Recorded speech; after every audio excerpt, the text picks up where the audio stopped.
Definitely one of my favourite portraits that I've taken recently is this one, and I don't seem to photograph females all that often, so I was really pleased how this turned out. However, all is not what it seems, because overconfidence on my part very nearly ruined this portrait. Because when I got back home looking forward to doing some editing, it was then that I could see my camera had focused on her hair and not her eyes. But thankfully or rather some software, was able to fix it, and that's exactly what I want to show you in this video. Now, I've added an article on my website showing how I set up, lit and took this portrait. A simple one light set up from above in front of the subject and aimed down to a reflector held just below chest height. There's also a video showing the same setup. The editing is slightly different, but you'll still get the idea. But before any of the main editing could be done, I had to see if I could fix the focus issue, because if her eyes weren't sharp, this portrait might as well be binned, and I'd only taken one shot. Now, I know there's a bunch of software out there claiming it can work miracles when it comes to fixing blurred or out of focus images. I didn't know which one to turn to, so I went online to find out and get some recommendations. First of all, I found this article over on adobe.com. The article explains what causes blur, what deblur is, and how all you have to do is use the sharpening adjustment in Lightroom's detail panel. But in reality, it's not quite as simple as that. But the article even goes on to say, go out and snap some quick pictures. You can always adjust blurry photos later. Not the best advice I've ever heard. There are, though, 3 bits of software that are very well known and claim to work miracles. This is not a paid promotion. I've not been asked to do this video. The companies don't know I'm doing this video. I'm not affiliated with these companies, and no money or product has been exchanged as payment. I just messed up, and I needed to try each of them to see if I could possibly save the portrait. So the 3 I ended up using were Luminar Neo, On1 NoNoise AI 2023, and Topaz Sharpen AI. So kicking off with Luminar Neo. In Lightroom, I go to the Photo menu, then Edit In, and choose Luminar Neo. I'll edit a copy, choose the TIFF format, the ProPhoto RGB color space, 16-bit, and we'll stick with a resolution of 240 pixels per inch with no compression, and then click on Edit. This opens Luminar Neo, and once in the main workspace, I then go to Edit and choose the Super Sharp option. I'll leave it in the universal setting, and I'll choose low first of all. And when I do, we get this rather fancy AI animation, but it's actually doing nothing. Now, this plugin does actually take quite a bit of time, and then eventually you get your result. If I do a before and after, you can see it's not done much. So let's try medium. Again, we get the pointless animation, and then the end result, which is definitely not good. I could choose the face enhancer option to see if that does anything, but that does some weird stuff and changes the face completely. If I go before and after, you can see how much that has changed the entire portrait, rather than fixing just the blur. So Luminar Neo Super Sharp for this portrait is definitely a no-go. Next, we have On1 NoNoise AI. So again, in Lightroom, I'll send over a copy with the exact same settings as before.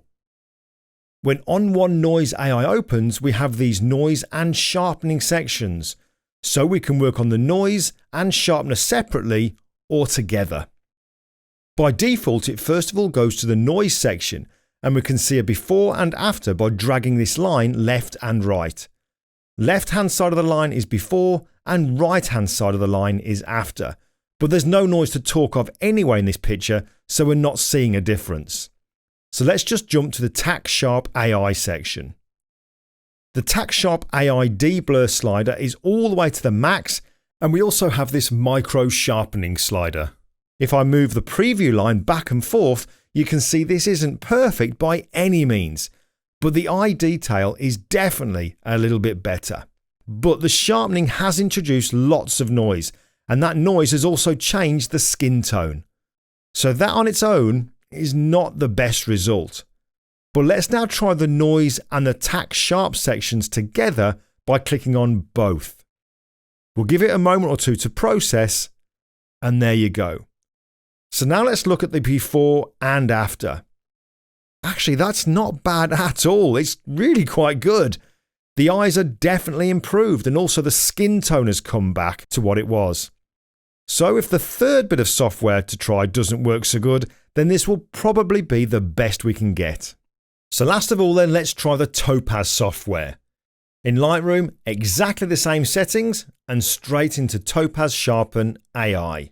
Now I actually know the result this software gives on this portrait because I actually ended up using it.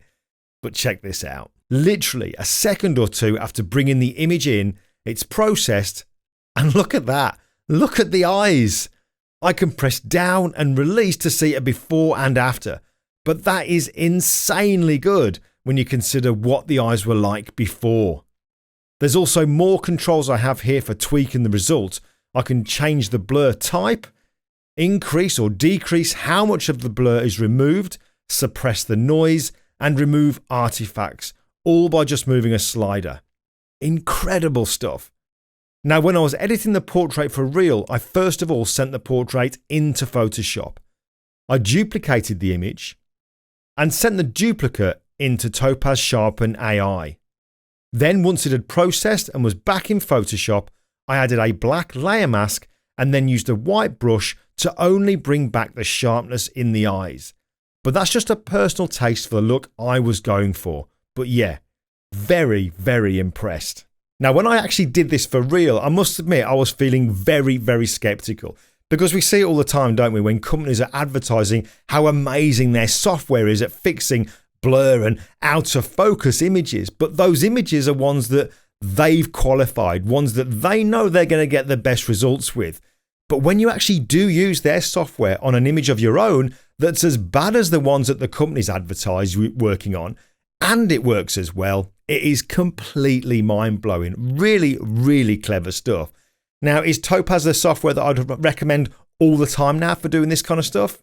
Not at all, no. It just worked really well on this portrait. But I'll be perfectly honest, I hope I never have to turn to Topaz, Luminar Neo or On1 for fixing a blurred or out of focus image ever again. But I'm really glad that software like this exists. I mean, who would have ever thought that this was possible? Amazing stuff. But that's all for this video. So if you found it useful in any way, I'd really appreciate a thumbs up. And if you haven't yet, click on the subscribe button because it's just a great free way that you can support this channel. And if you feel inclined to, please feel free to share it. But that's all for now. That's me. I'm done. I'll catch you in the next video.